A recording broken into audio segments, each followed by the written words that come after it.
Halo Overlander, bertemu lagi dengan saya, Jeffrey Polnaya. Sebelum kita lanjut, untuk kawan-kawan yang belum subscribe, yuk kita subscribe dulu. Tentunya agar channel ini semakin berkembang dan dapat memberikan yang terbaik buat kalian. Oh ya, jangan lupa nyalakan bel notifikasi, agar kalian selalu mendapatkan informasi maupun cerita perjalanan terbaru dari saya. Terima kasih ya, jangan lupa untuk bertualang dan salam jelajah.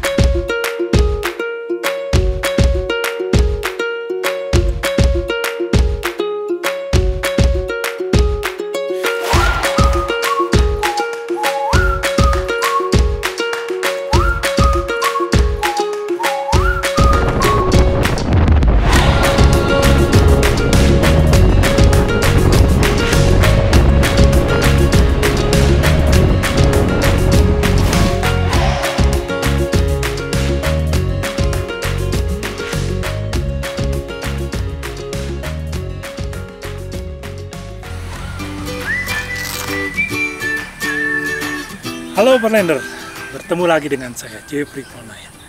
Bersyukur saat ini saya sudah kembali berada di tanah air dan sudah menjalani isolasi mandiri selama 2 minggu. Bersyukur badan saya juga sehat, semua berjalan sesuai dengan yang diinginkan, sesuai dengan janji saya. Pada kesempatan ini saya akan menjawab pertanyaan dari rekan-rekan Overlander, pertanyaan-pertanyaan yang diajukan melalui Instagram, melalui Facebook, dan melalui YouTube channel saya. Mungkin tidak akan semua pertanyaan akan terjawab karena saking banyak sekali. Jadi saya akan memilih pertanyaan-pertanyaan yang relevan dengan perjalanan ekuator. Oke, kita mulai yang pertama. Ini ada pertanyaan dari Chat Perku. Ngurus visa buat jalan lama gimana Kang JJ?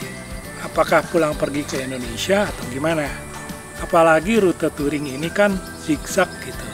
Juga dari Serek Berek. Om JJ Windrider mau bertanya, bahas masalah visa dong selama perjalanan, terus tipsnya menjelajah Pan American Highway serta Trans-Siberia. Salam jelajah. Oke, jadi mengenai visa. Visa itu ada beberapa jenis. Visa wisata, visa kunjungan keluarga, visa bisnis, visa kerja, visa belajar, visa transit, visa pertukaran pelajar, visa on arrival, dan bebas visa. Sebagai Overlander, biasanya kita menggunakan visa kunjungan wisata, visa on arrival, ataupun bebas visa. Untuk visa kunjungan wisata, sebaiknya kita mengurusnya saat berada di Indonesia. Persiapkan visa dari negara yang akan kita kunjungi saat di Indonesia. Ini akan sangat mempermudah dan memperlancar perjalanan kalian. Selain visa on arrival, ada beberapa negara yang memiliki perjanjian bilateral dengan Indonesia hingga menerapkan bebas visa. Misalnya negara-negara ASEAN, negara-negara di Amerika Selatan, Singapura, Malaysia, itu bebas visa. Kita datang, petugas imigrasi melihat kita proper untuk memasuki negaranya, kita diberi. Lalu selain itu ada juga visa on arrival. Berbeda antara bebas visa dan visa on arrival. Perbedaannya adalah visa on arrival, kita tetap harus apply, harus mengajukan permohonan. Tetapi permohonannya tidak perlu diajukan saat kalian di Indonesia. Tetapi dapat langsung mengajukannya di perbatasan negara tujuan. Kemudian kita dapat memasuki negara tersebut setelah mendapatkan persetujuan atau approval dari visa tersebut. Saya memiliki catatan penting. Visa bukanlah jaminan bahwa kalian mutlak 100% berhak memasuki negara tujuan. Kalian dapat saja ditolak walaupun sudah memiliki visa yang sah dan valid. Karena petugas imigrasi memiliki hak untuk menentukannya. Maka bijaksanalah dalam menghadapi petugas imigrasi ketika Anda akan melintas antar negara. Lalu mengenai Pan American Highway dan Trans-Siberia. Pan American Highway secara geografi dapat saya bagi menjadi 2 bagian besar. Di bagian utara melewati negara-negara maju seperti Amerika Serikat, Kanada, juga Meksiko di dalamnya. Dan bagian selatan yang melewati Amerika Tengah dan Amerika Selatan. Jalan Pan Amerika di bagian utara yang melewati Amerika Serikat, Kanada, kondisinya sangat baik dan terpelihara. Sedangkan Pan Amerika yang melewati Amerika Tengah dan Selatan sangat berbeda. Kondisinya beragam, sebagian baik, sebagian lagi tidak beraspal atau dirt road. Sebagai contoh, jalan yang terkenal di Amerika Selatan adalah Ruta 40. Ruta 40 menjadi bagian dari Trans-Amerika yang membentang 5.000 km dan hampir setengahnya adalah gravel. Semua ini tidak akan menjadi masalah selama kalian memiliki riding skill yang baik. Jadi Jadi terus berlatih, terus riding, terus touring agar tanpa disadari meningkatkan riding skill Anda. Nah, lalu Trans-Siberia. Terakhir saya melewati Trans-Siberia itu pada tahun 2012. Saat itu lebih dari 3.000 km masih belum diaspal atau dirt road. Menurut info, sekarang ini sebagian besar sudah diaspal. Trans-Siberia memiliki iklim yang sangat ekstrim. Siang hari bisa sangat panas, mencapai 40 derajat Celcius. Dan drop sangat ekstrim pada malam hari bisa mencapai suhu di bawah 0 derajat. Diperlukan stamina dan fisik yang cukup baik untuk menghadapinya. Satu hal yang cukup penting saat menjelajah adalah menikmati proses. Nikmatilah perjalanannya. Banyak orang fokus pada tujuan, sehingga perjalanannya pun terasa lebih jauh, lebih lama, dan melelahkan. Karena yang dipikirkan hanya tujuannya, sehingga rasanya tidak sampai-sampai, dan itu akan sangat melelahkan. Saran saya, nikmatilah prosesnya, nikmatilah pemandangannya, nikmatilah kesejukan udaranya saat di pegunungan, nikmatilah hangat udara saat berada di pantai. Semua itu membuat perjalanan kalian menyenangkan, dan hati yang senang akan mempermudah banyak hal. Lalu pertanyaan selanjutnya ini dari Dennis Oktavianto 14. Tips dalam melakukan perjalanan setiap harinya Kang JJ. Dalam hal menentukan rute, di mana untuk berhenti, untuk beristirahat, dan kapan waktu untuk melakukan istirahat minum yang ideal dalam perjalanan. Tiap 2 jam atau berapakah? Sehat selalu Kang JJ, Inrider. Ya, terima kasih. Awal perjalanan saya dahulu, saya biasanya membuat program yang cukup detail. Saya akan berangkat di sini, saya akan berhenti di sini, saya akan bermalam di sini. Tapi di perjalanan terakhir, saya tidak melakukan hal itu. Jika kita di Eropa, itu bisa kita detail. Kenapa? Karena semuanya sudah teratur. Perjalanan kita teratur, jarak tempuhnya juga kita bisa atur, dan di mana kita akan berhenti. Misalnya kemampuan jelajah motor kita 400 kilo, oke, kita di 300 kilo mau isi bensin, kita sudah bisa cari di mana kita akan isi bensin. Kita juga bisa cari di mana kita akan makan. Bisa melalui berbagai aplikasi yang disiapkan. Semuanya bisa dimasukkan ke dalam program perjalanan dan kita menjalaninya. Tetapi ketika kita berada di negara-negara misalnya yang banyak daerah remote, banyak daerah terasing, ataupun daerah jalannya off-road, dirt road di Amerika Selatan, di Afrika, ataupun katakanlah di Asia Selatan, sedikit sulit untuk itu. Karena kita tidak pernah tahu apa yang akan terjadi hari itu. Jadi saya cukup mengatakan dalam diri saya, sehari ini saya akan ke kota B. Oke, kota B itu jaraknya misalnya 400 km. Oke, saya jalanin aja. Saya bangun pagi, sarapan, saya jalan. Nah, nanti kalau di jalan ternyata ada yang bagus dan ada daerah yang lebih bagus lagi, nah, saya mungkin tidak akan ke kota B. Saya memilih untuk menikmati waktu saya di tempat yang bagus itu. Jadi akhirnya saya menikmati perjalanan itu. Karena proses dari perjalanan jauh lebih penting daripada tujuannya sendiri. Dan setiap jalan, usahakan maksimum 2 jam kita berhenti, kita beristirahat. Dan kalau istirahat, jangan hanya sekedar kita dari motor duduk, jangan lalu duduk lagi. Coba usahakan jalan kaki, keliling, terus melakukan olahraga ringan, tidak perlu berat-berat, supaya peredaran kaki yang selama 2 jam kita duduk di atas motor itu lebih lancar. Dan bisa juga diusahakan 2 jam ketemu tempat makan, atau 2 jam isi bensin. Jadi tidak harus 2 jam istirahat diam, tapi kita bisa dalam 2 jam itu kita melakukan kegiatan. Misalnya, ada tempat bagus, lihat baru 1,5 jam, nggak apa-apa, berhenti, lihat tempat bagus, jalan kaki, foto-foto, itu juga kegiatan. Jadi aktif, setelah 2 jam berhenti untuk melakukan aktivitas, bukan yang dikatakan bahwa istirahat diam lagi. Ya, kita udah diem di motor, turun dari motor, istirahatnya diem lagi, nanti peredaran darahnya kurang lancar. Itu. Pertanyaan selanjutnya dari Famous Gaming.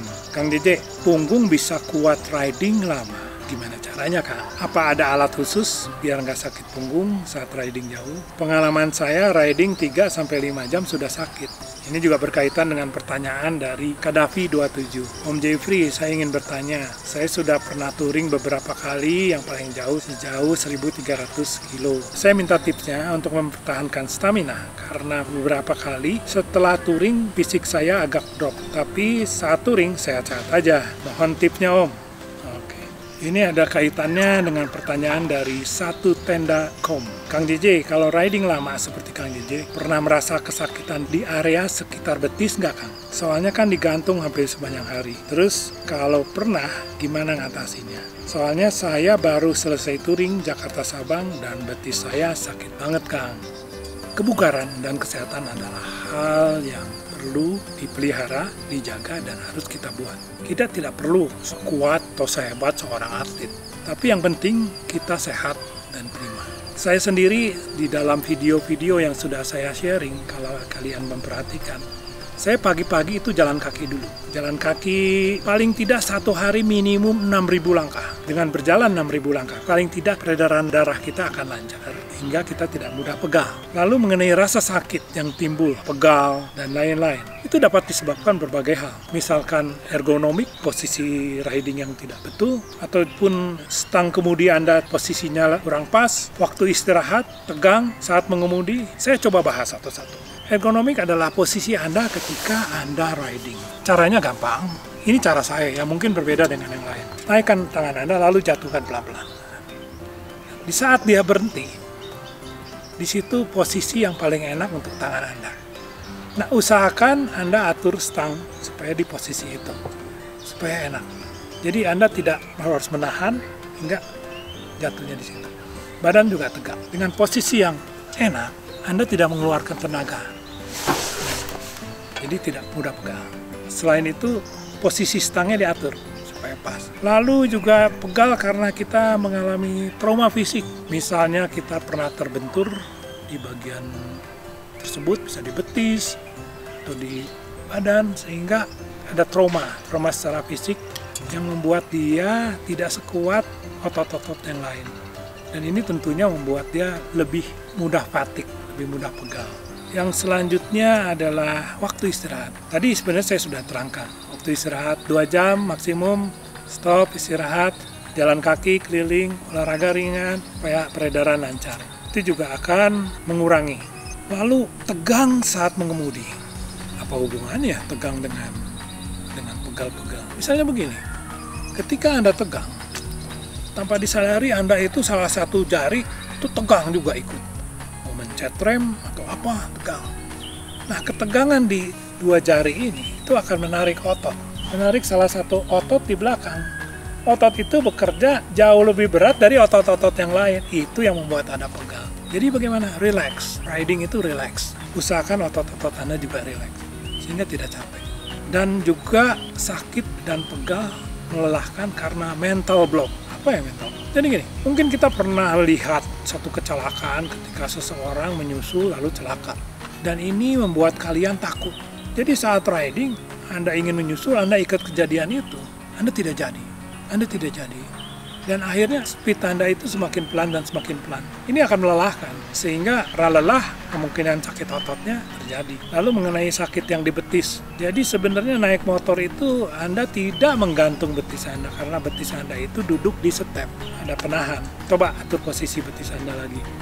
Atau mungkin terlalu tinggi motornya. Dan di motor pun kita bisa, misalnya sudah 2 jam tapi ini daerah berbahaya.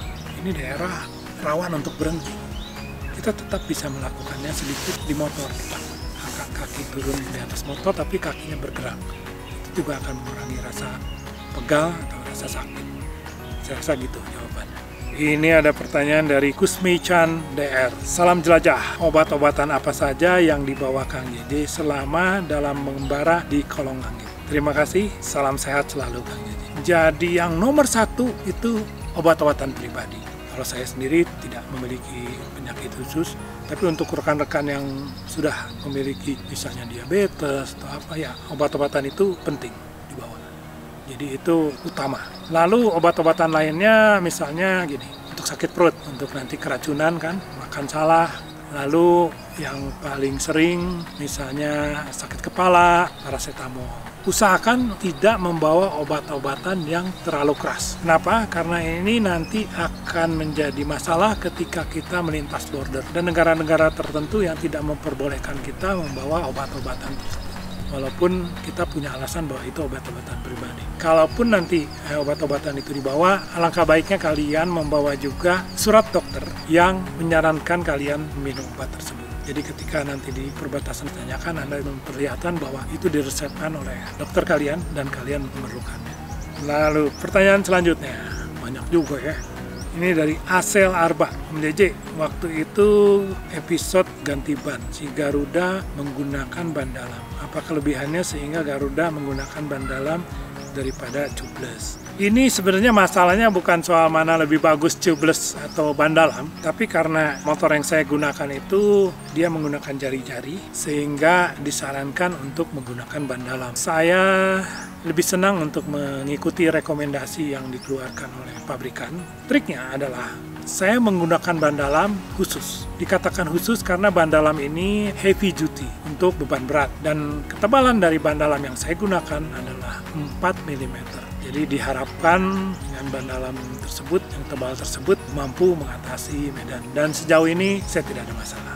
Lalu dari Rahmatin, Kang JJ, bagaimana meratasi rasa kesepian ketika touring? Jadi begini, kita dalam touring itu harus be present. Kita berada di saat ini. Apa yang kita miliki, apa yang kita lihat, itulah yang kita nikmati. Jadi kita jangan mikirin yang kemarin lagi. Itu udah pas, kita tidak bisa mengubahnya, hari itu sudah lewat. Kita juga jangan berada terlalu di depan, karena kita tidak pernah tahu apa yang akan di depan. Tapi kita berada di sini dan kita nikmati, kita jalani. Jangan berharap, jangan meminta apa yang kalian tidak punya. Sepi itu karena kalian mengharapkan sesuatu. Rasa sepi itu datang, aduh enak ya kalau ada istri misalnya. Ya tentu enak, tapi saat Anda bertualang sendiri mereka tidak ada. Jadi, seperti yang saya bilang, jangan mengharapkan apa yang Anda tidak miliki. Karena apa yang Anda miliki? Pemandangan yang indah, ya kan? Nah, nikmatilah pemandangan itu. Nikmatilah dengan hati dan rasa kalian. Sehingga rasa kesepian itu jauh. Saya sendiri bagaimana saya bisa merasa sepi, sedangkan saya menikmati semuanya ini. Ini ada pertanyaan dari Anang Dwi Utomo. Assalamualaikum Kang JJ, mau tanya kerusakan motor yang paling parah yang pernah Kang JJ alamin itu gimana Kang? Terus bagaimana? Itu aja sih, terima kasih Kang, salam saja. Jadi dalam perjalanan ini, dalam perjalanan yang Equator Ride, itu justru ketika saya ditabrak anak muda yang mengirim SMS sambil mengemudi, itu sangat berbahaya dan dia menabrak saya. Ya motornya rusak jelasnya.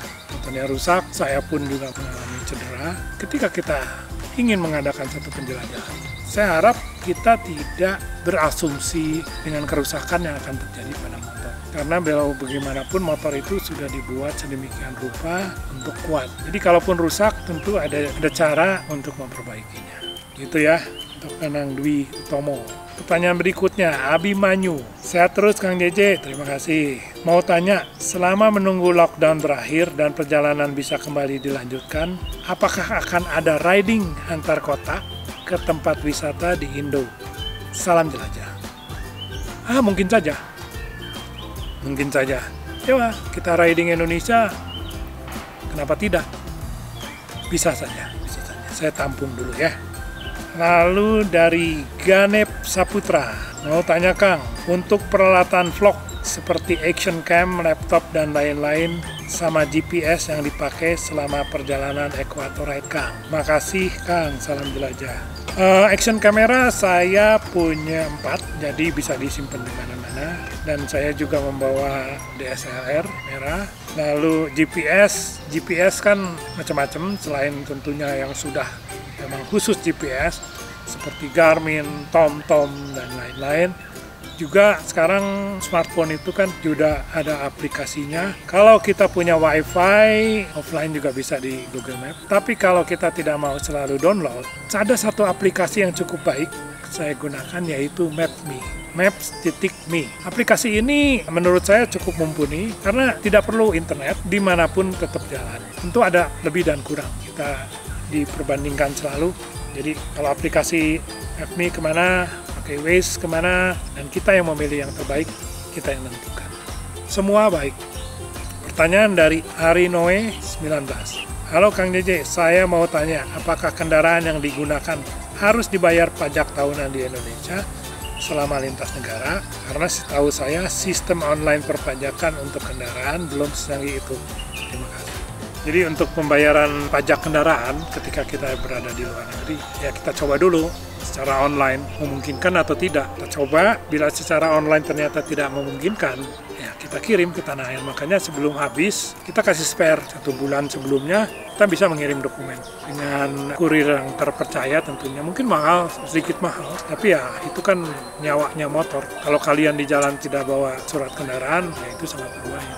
Walaupun kemungkinan di negara-negara di luar, banyak negara yang ketika kalian diberhentikan oleh polisi, yang ditanyakan itu bukan STNK Anda, bukan motorcycle register, tapi yang ditanyakan adalah asuransi.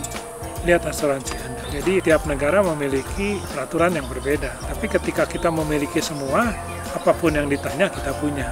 Itu penting. Ini pertanyaan selanjutnya dari Malaysia, dari Penang, Malaysia. Jimmy Ray, salam kenal Kang JJ. Saya Jimmy dari Penang, Malaysia. Bagaimana Kang JJ uruskan editing video penjelajahan? Adakah Kang JJ edit sendiri atau ada tim yang uruskan? Perlu kita ketahui bahwa ketika kita berada di jalan itu untuk jalannya aja sudah tidak mudah. Jalan berhenti, mengambil video, bolak-balik. Mungkin saat nonton itu cuma 1 detik, 2 detik. Tapi saat pengambilan itu bisa 1-2 jam. Dan sangat melelahkan. Apa yang kalian tonton itu Berlander, itu pekerjaan yang sangat melelahkan gitu. Dan saya tetap melakukannya karena saya ingin berbagi. Saya ingin kalian para Berlander juga menikmati perjalanan saya. Dan itu yang membuat saya bahagia, membuat saya tetap punya tenaga. Jadi kembali ke soal editing, untuk video saya dibantu oleh kawan saya, sahabat saya, anak muda, seorang diri. Siapa beliau? Itu bisa dilihat di setiap video saya ada description, itu ada creative director. Nah, dari Firework Film. Jadi beliaulah yang membantu saya untuk mengedit dan kemudian dikirim kembali pada saya untuk diisi voice over dan kemudian dikembalikan lagi. Jadi prosesnya lama. Kalau satu video 1 minggu aja prosesnya, kalau rekan-rekan mau tahu itu paling tidak termasuk pengambilan film. Itu udah 4 hari. 4 hari, bayangin 4 hari. Ini belum ridingnya. Jadi siang riding, malam proses. Siang riding, malam proses. Jadi saya minta maaf kalau saya tidak bisa memenuhi teman-teman yang minta. Kalau bisa tiap hari, kalau tiap hari nggak mungkin. Sulit sekali untuk itu. Seminggu sekali pun tidak mudah. Ya mudah-mudahan lah satu saat bisa seminggu 2 kali. Jadi demikian Bung Jimmy Ray ya dari Penang. Handy 3881, salam jelajah Kang JJ. Selama keliling dunia, negara manakah yang paling sulit dan rawan untuk dilalui? Dan negara manakah biaya yang paling mahal dan bagaimana menyiasatinya? Hatur nuhun. Yang cukup sulit secara kondisi dan keadaan, tentunya negara yang sedang konflik, misalnya Afghanistan. Sulit karena apa? Karena di sana perang. Setiap saat bisa saja kita menjadi sasaran peluru karena mereka tidak tahu siapa kita dan tidak kenal. Kadang-kadang ya bisa saja setiap saat kita ditembak. Ya, itu sulitnya tuh di situ. Tapi ada juga yang misalnya kesulitannya dan kesulitan bahasa, misalnya di Siberia, Rusia, bahasa dan tulisannya itu berbeda, cukup sulit untuk dimengerti. Misalnya di kota besar, misalnya di Moskow, banyak orang bisa bahasa Inggris. Tapi ketika kita sudah meninggalkan kota besar, tidak mudah mendapatkan orang yang bisa bicara bahasa Inggris. Lalu yang paling mahal itu negara-negara di Skandinavia, misalnya Norwegia cukup mahal. Apalagi kalau sampai ditilang sama polisi, itu untuk speed limit kita harus bayar. Untuk speed limit itu 800 euro. Mungkin sekarang itu berarti 12 juta ya. Saya nggak tahu pastinya berapa, tapi 800 euro itu mahal. Dan banyak hal makan mahal, hotel mahal. Cara menyiasatinya, sekarang ini banyak tersedia komunitas-komunitas. Misalnya di Horizon Unlimited, itu ada komunitas Kindly Friend, nah, itu bisa dikontak. Juga ada Couchsurfing, ada berbagai aplikasi ataupun komunitas yang membantu. Dan untuk teman-teman yang Couchsurfing ataupun ikut Horizon Unlimited dan lain-lain, jangan terlalu banyak berharap. Ingat, Anda itu meminta pada mereka supaya Anda boleh tinggal. Jadi jangan terlalu banyak berharap. Bisa aja Anda di sana tidur hanya di sofa. Jadi jangan komplain ya. Oh ya bayar di hotel. Jadi nikmati aja, terima aja. Walaupun saya belum pernah mencoba. Ya selama ini saya mencoba untuk paling tidak berkemah aja. Berkemah pun kurang lebih kalau dirupiahkan antara 150 sampai 200 ribu. 10 euro, tapi ada juga kemah yang murah 2 euro. Dan masak sendiri murah. Anda bisa ke supermarket beli sesuatu, masaklah. Itu juga menekan biaya. Saya sendiri juga banyak networking karena perjalanan. Jadi perjalanan saya bertemu seseorang, bilang nanti kalau datang ke kota A mampir ya. Dan ternyata di kota A dia seseorang, dia somebody, dia mungkin wakil wali kota atau dia seseorang yang kita tidak sangka. Jadi be humble dengan semua orang, baik dengan siapapun. Jangan menilai orang dari bajunya. Dengan siapapun bergaulah, kita tidak pernah tahu. Dan itu akan bisa membantu perjalanan Anda. Oke. Om, negara mana harga BBM paling murah? Seingat saya di Arab Saudi ya. Sana murah, ya seingat saya. Cuman untuk tepatnya baiknya di browsing aja. Pengalaman paling pahit selama menjelajah 99 negara yang hampir putus asa buat Kang JJ dan mengatasi masalah tersebut. Pengalaman paling pahit, ya waktu kehilangan motor ya, di Belanda tahun 2012. Sedih, ingin marah, tapi nggak bisa marah, motor hilang. Motor itu kan bagi saya bukan sekedar motor. Motor ini bagi saya bukan sekedar alat angkut, dia itu kawan saya. Ya ketika motor itu hilang, saya juga kayak kehilangan sebagian dari badan saya, sebagian dari hati saya hilang. Itu pahit sekali. Tapi kalau bicara hampir putus asa, saya bersyukur saya tidak pernah putus asa. Saya orang yang selalu percaya bahwa di balik semua kejadian ada hikmah baik. Kenapa Kang JJ tidak pernah putus asa? Saya berbagi sedikit. Seminggu setelah saya berdoa, meminta pada Yang Maha Kuasa untuk berkeliling dunia. Tahun 2001 itu saya ingat. Seminggu kemudian saya ditabrak dan lumpuh karena tulang punggung saya. Di situ saya bangkit hanya dalam beberapa bulan. Saya bangkit, saya bisa lagi jalan, saya bisa lagi bergerak dan kembali melanjutkan impian untuk bisa keliling dunia. Bayangkan dari tidak bisa apa-apa, lumpuh sampai kembali jalan, dan kalau mau putus asa itulah saatnya saya putus asa. Tapi saat itu pun saya tidak putus asa. Saya tetap maju. Jadi sekarang pun saya tetap maju. Saya berbagi bahwa jangan pernah menyerah dalam kehidupan ini.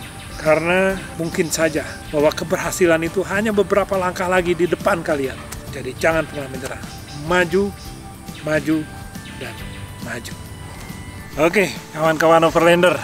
Karena banyak pertanyaan, untuk saat ini saya tutup dulu pertanyaan kali ini. Untuk pertanyaan-pertanyaan yang belum terjawab, nanti kita lanjut di Q&A berikutnya. Terima kasih untuk pertanyaan dan masukannya. Untuk kawan-kawan yang masih ingin bertanya, silakan tulis pertanyaannya di kolom komentar di bawah. Dan saya usahakan untuk menjawabnya pada episode berikutnya. Tetap jaga kesehatan dan salam jelajah.